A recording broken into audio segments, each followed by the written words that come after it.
Selamat pagi, siang, sore, malam Pendeta Gilbert Lumoindong. Apa kabar?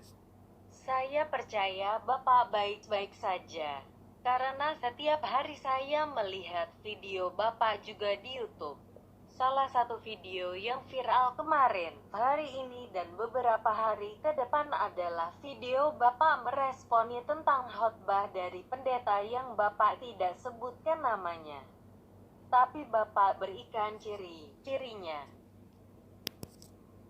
Apa itu namanya, keliaran hatimu untuk mengkritik, menyerang. Engkau terlalu ponggah, engkau terlalu merasa diri yang paling hebat, paling benar. Selalu saya bilang, orang kalau di hatinya ada hati Tuhan, orang kalau di hatinya ada kasih, di saat-saat seperti ini kita saling mengasihi. Udahlah, yang lain-lain kita tinggalin dulu lah, kesombongan kita, pengetahuan teologi kita yang hebat-hebat, udah kita tinggalin dulu deh. Sekarang kita Saya sudah bisa tebak dan orang yang mendengar video Bapak juga sudah bisa tebak ciri-ciri ini mengarah ke siapa.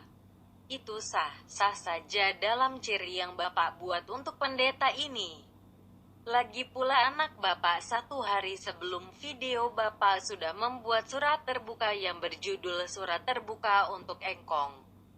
Saya juga pikir surat anak Bapak itu, pendeta pembantu, PDP Garen Lumoindong, yang menyebut pendeta tersebut dengan sebutan engkong dan memberikan ciri-ciri khusus pendeta yang disebut.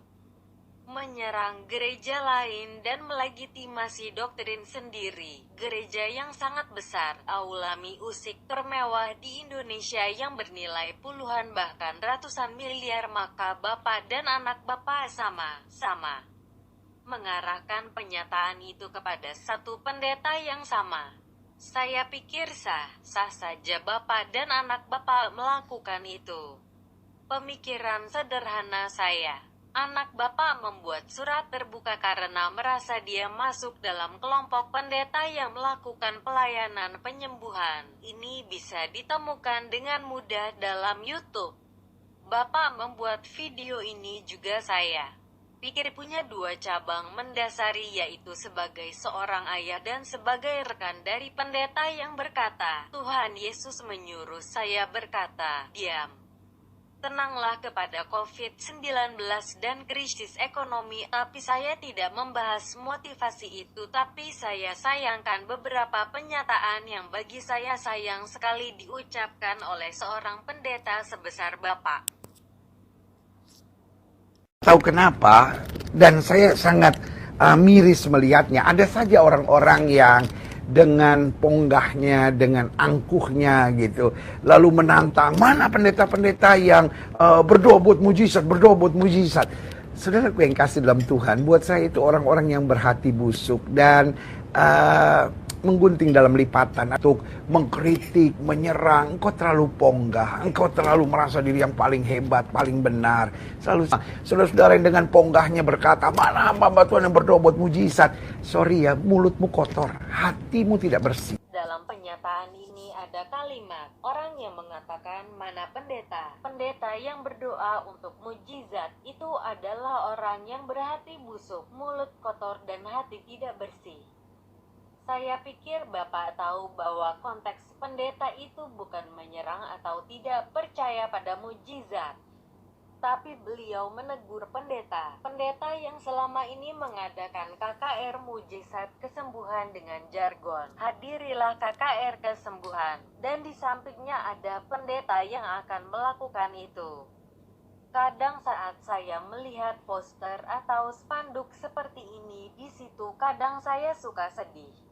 Kenapa? Karena pengklaiman bahwa pasti terjadi mujizat saat orang datang ke situ.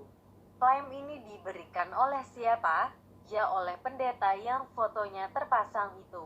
Peran Tuhan tinggal melakukan apa yang diperintahkan pendeta itu saja. Ini yang Tuhan siapa dan yang hambanya Tuhan siapa? Kok Tuhan diperintah oleh hamba, budaknya? Jadi apakah untuk menegur pendeta seperti ini maka orang yang menegur berhati busuk, mulut kotor dan hati tidak bersih? Saya ingat kisah Elia melawan 450 Nabi Baal. Apakah saat Elia berkata, panggillah lebih keras, bukankah dia ilah? Mungkin ia merenung, mungkin ada urusan, mungkin ia bepergian, barangkali ia tidur dan belum terjaga. Saya pikir Bapak sudah sangat familiar dengan cerita ini. Apakah sikap Elia ini bisa dikatakan berhati busuk, mulut kotor dan berhati tidak bersih? Pastinya tidak. Saya pikir penyataan pendeta tersebut prinsipnya juga sama. Tapi sependengaran saya pendeta tersebut tidak berkata-kata dengan kata kasar, tapi sayang sekali Bapak memunculkan kata berhati busuk, mulut kotor, dan berhati tidak bersih. Tapi saya sangat setuju ajakan Bapak untuk bersatu dalam situasi seperti ini untuk bersama menghadapi COVID-19. Tapi apakah kata bersatu itu mengabaikan kebenaran Alkitabiah untuk mengatakan benar itu benar dan salah itu salah? Bukankah Tuhan Yesus berkata dalam Matius pasal 5 ayat 37, jika ya, hendaklah kamu katakan ya, jika tidak, hendaklah kamu katakan tidak. Apa yang lebih daripada itu berasal dari si jahat.